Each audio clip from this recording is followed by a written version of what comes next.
Ako si Chris at nililibot namin ang Pilipinas at ito ang kwento ko. Sa last video nga natin ay nag-camp tayo sa paanan ng Mount Bulusan, kung saan ang ganda ng mga hot spring dito. Ang dami namin napuntahan at napakaganda ng mga isla na natawid namin. At sa video nga na to ay patuloy pa din ang paglalakbay namin sa pag-iikot sa Pilipinas. At ito na nga ang pinakaiintay ng lahat, ang sumakay ang bahay jeep sa Roro patawid ng Visayas. Magkahalong kaba at saya ang nararamdaman ko ngayon dahil natapos na nga ang ruta natin sa mga huling bayan sa southernmost part ng Luzon. At ngayon, tatawid na tayo ng Visayas. Dahil sa bawat pagtatapos ay may bagong simula.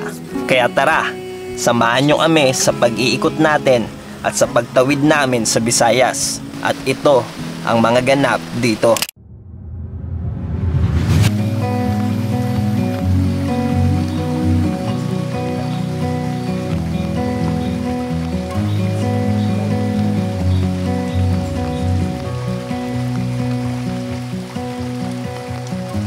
Into your eyes, I see we're out of time.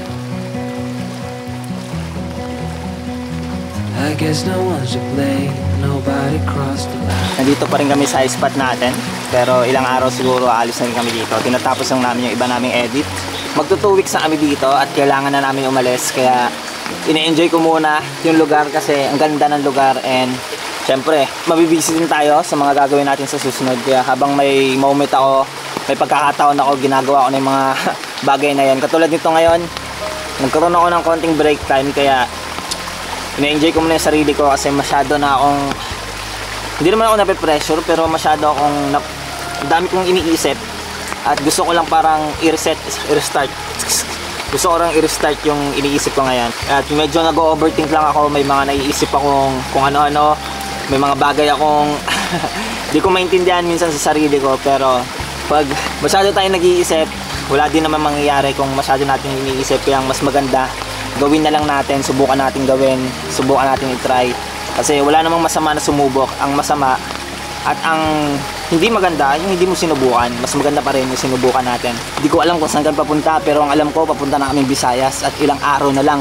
Nasa Visayas na tayo at samahan nyo kami na explore ang Pilipinas. Samahan nyo kami explore ang napakagandang mga lugar dito sa Pilipinas. Siyempre kasama kayo sa mga nanonood, sumusuporta sa atin. Sama-sama tayo, kahit sa panonood nyo, dadaling ko po kayo doon. Dadaling po namin kayo ng team Bahay Jeep. Siyempre, naging kabilang tayo ng Bahay Jeep ni Kuya Antet. At swerte ko na nakabilang ako sa kanila at nakilala ko sila. Marami pa tayong may experience sa paglalakbay natin. Ay ko, dami lamok. Marami pa tayong mapupuntahan lugar. And tingnan natin kung saan tayo dali ng panahon. Kasi sana along sa journey namin walang ibang mangyaring masama, kasi alam niyo naman pag nasa daanan ka talaga malapit sa disgrasya. At kung saan kami pupunta sa mga suksok na lugar, kaya medyo minsan kinakabahan ako sa mga lugar pag medyo maliglig na. Pero kahit ganun pa man, kailangan natin lakasan yung loob natin kasi pinasok natin to at wala tayong choice. Char.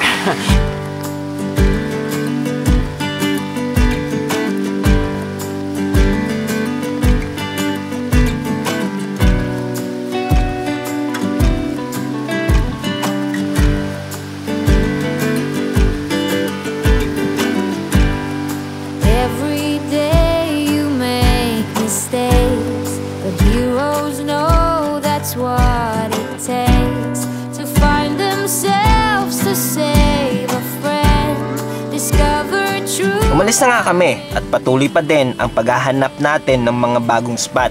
Ginabi na nga kami bago marating ang susunod na bayan at nagdesisyon na nga kami na dito na magpalipas ng gabi. Build a raft of all the lights, float your troubles out to sea.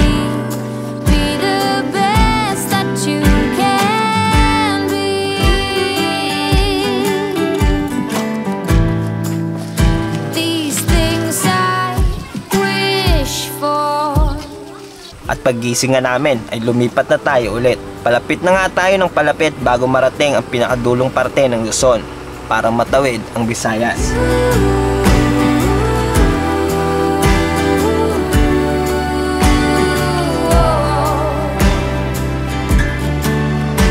Hanggang marating na nga namin ang bagong spot at nag-set up na nga kami ng mga gamit namin. Ang ganda ng bagong lugar namin dito dahil nasa tabi lang kami ng kalsada at malapit sa dagat. Super relaxing dito at napakaganda ng tanawin. At pagkagabi nga nun ay nag-edit na ako ng ilang mga videos natin.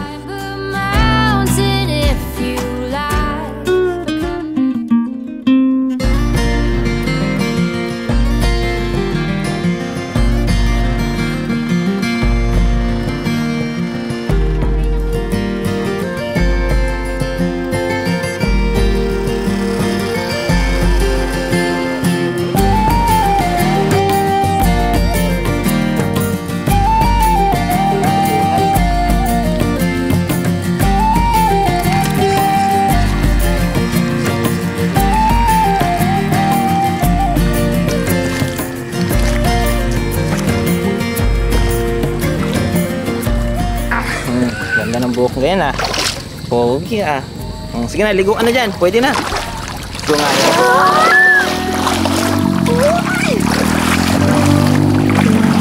Tito! Tito! You and I Sa dulo na tayong parte ng Pilipinas. Dulong parte ng Luzon. And patawid na kami. Siguro next week tatawid na kami or this coming week tatawid na kami. Kaya tsagain nyo muna yung mga view natin dito kasi yung pinapalibutan talaga dito ng dagat. Wala masyadong magandang spot dito na gusto ko ipakita sa inyo. Kaya tara.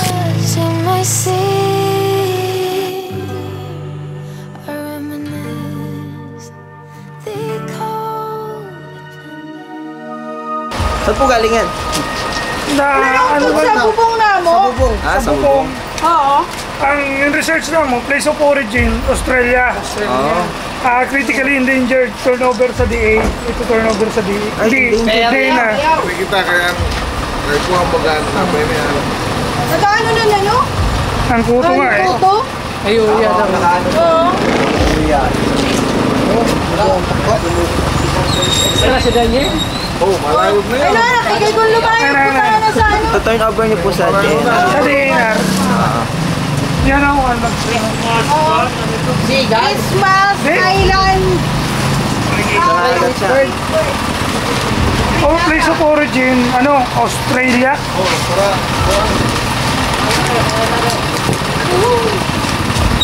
Ganda niya, no? Kaso ba na stress na yan?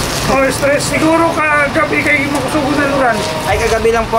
Di, kanina lang na umaga. Dapat vitamin. Bago nga kami tumawid, ay naimbitahan tayo ni Father Ruel na mag-island hopping.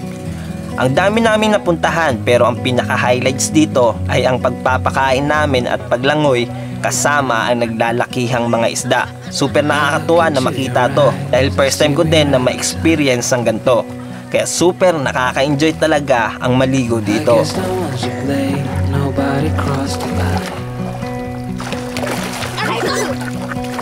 I guess we couldn't see, somehow we couldn't feel. Maybe we rose so fast, maybe we got too high. But I remember days I wonder we were always gonna last. Yeah, I do remember tears and the laughter. How could we fall so fast? Parang movie po sa itin na medyo madami.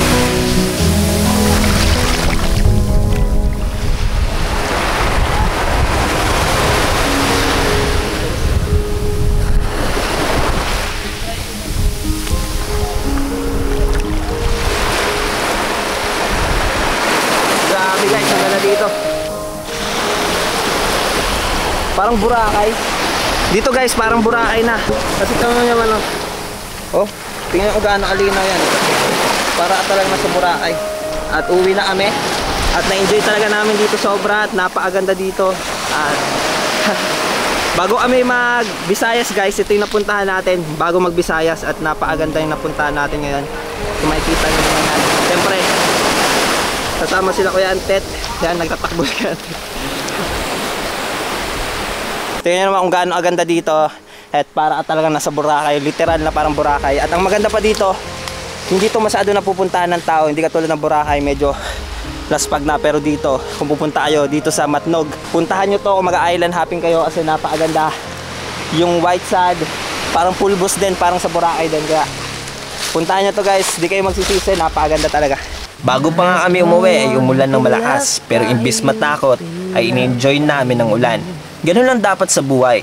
Minsan, kailangan nating enjoyin yung mga moment na katulad nito, na minsan nakala natin hindi maganda. Pero pag iba ang nagiging pananaw mo sa isang bagay, ay malaki ang pwedeng maging kaibahan nito.